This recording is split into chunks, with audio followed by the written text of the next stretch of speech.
And just like that, South Africa's Democratic Alliance has sealed its political fate with the decision by John Steenhuisen to hire Ramon Cabanak, a controversial journalist and social media commenter, and then back down from that after pressure from leftist media with hyperbole, slander, and libel. They now have decided to terminate Member of Parliament Renaldo Gouws, who has had at least a decade of successful service as a ward councillor in Nelson Mandela Bay, in the most productive, safest, and healthiest ward in all of Nelson Mandela Bay. They've sacked Renaldo Gouws as a member of parliament over an action that occurred years ago, before he was a member of the Democratic Alliance, an action that is not criminal, an action that offends their sensibilities because they're a weak party. This is the death of the Democratic Alliance. Its decision to enter the government of national unity, which I don't fault given the circumstances of South Africa, was one that rankled many of its voters. Some accepted it, believing it was the only thing that was possible to try to save South Africa. However, the cowardly decisions and the failure of the party to stand up for people whom it vetted and selected. Steenhuisen and the government of South Africa vetted Cabanak and selected and hired him to be a government employee. The DA has known who Renaldo Gouws is for years.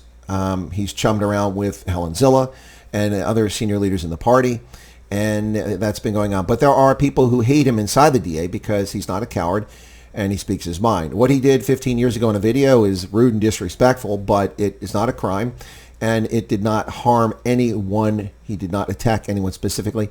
This is cowardice of the highest order from the Democratic Alliance, and as I said, it seals their fate. Going forward, in the municipal elections, the Democratic Alliance is very fortunate that the elections aren't in 2 or 3 months. They would be crushed.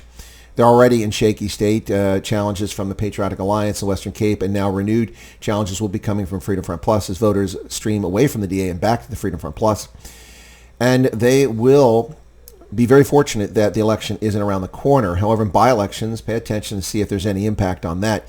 But given that the next municipal elections aren't until 2026, the DA may survive this. But at this stage, given what's going on with the Democratic Alliance, I expect that this party is likely to fracture and very likely to simply become part of the African National Congress as the National Party did, or the new National Party going forward. Once again, the Democratic Alliance has sanctioned and cut Renaldo Gouws loose, and we'll see what happens. Now, that does not resolve the issue tied to his South African Human Rights Commission case before the Equality Court. That's a very different one. He's already been vindicated by the press council and the slander that's gone on against him, and the jellyfish, spineless behavior of the Democratic Alliance in response to that has been quite pronounced. Their silence, and they don't seem to care that he was found to have been abused by the independent line. This is cancel culture at its worst. And it's funny how when people utter for the murder of South Africans, we hear very little from the press about that. They cover the story, but it goes on from there. And this from the Democratic Alliance website, the DA terminates Renaldo Gouws membership following FedEx decision. Democratic Alliance can confirm that the party's federal executive has unanimously resolved to terminate Mr. Gouws' membership. Mr. Gouws has been formally informed of his decision. He therefore forfeits his Democratic Alliance seat in Parliament. This decision follows a thorough investigation conducted by the DA's Federal Legal Commission into the allegations against Mr. Gouws. The FLC found Mr. Gouws guilty of contravening several sections of the Democratic Alliance's constitution. The DA remains committed to upholding its values of accountability, non-racialism, and respect for all South Africa. I call horseshit. They're not committed to that. They're in bed with people who hate minorities. So here's the thing, and this is the problem with South Africa's democracy. It's not democratic. Nobody voted for Renaldo. The DA internally voted for him. They selected him, and he's out there to represent the people. So they get to get rid of him. This is what happens. This is why, unrelated to Renaldo, this parliamentary system is so corrupt in South Africa. Because if you don't toe the party line, if you don't do what the party leaders want you to do, if you don't vote the way they want you to, they will simply remove you and then claim that you contravene their constitution. Well, their constitution is not legal government. It's a private entity. And they can do what they want. But this is why South Africa's politics is such crap. If you had a legitimate political system in which you, the voter, voted for a candidate, then you could have voted for Renaldo, or you could have voted against him. And we wouldn't be dealing with this today. If you had voted for him, there is no basis. Parliament has not charged Renaldo Gouws with anything. He's committed no offense in Parliament.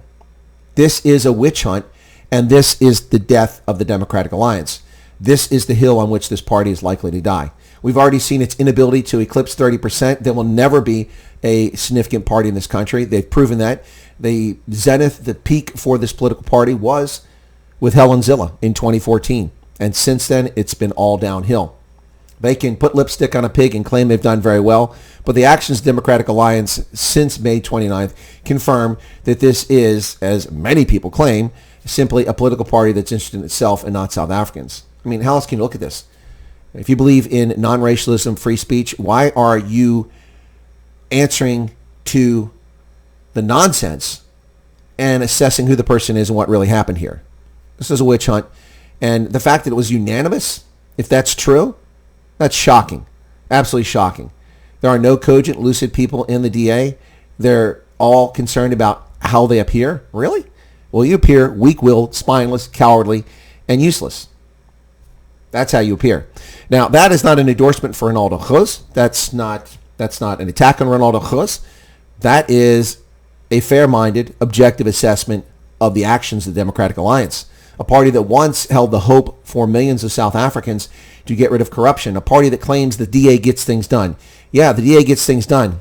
You allow people who adore the corrupt Nancy Pelosi to sit in your party. You allow people to be on your mayoral council in Cape Town who rob and take gratuitous payments. And then you claim that you're high and mighty because you suspended the person. Well, his criminal conduct, if he did it, occurred on your watch. There's no criminal conduct here. There's nothing that even occurred while he was a member of the Democratic Alliance. Certainly nothing that occurred as a member of Parliament.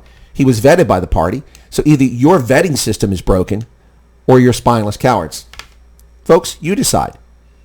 I'm not telling you not to vote for the DA. I'm not telling you they're a bad party. I'm just telling you that they're not the party that they claim to be. The DA remains committed to upholding its values of accountability, non-racialism, and respect for all South Africans. What accountability is being done here? It's time to hold the Democratic Alliance accountable. And I suspect, Member of Parliament Willie Okamp, that in 2029, the public will hold the Democratic Alliance accountable. We'll see. Cheers, folks. Thanks a lot.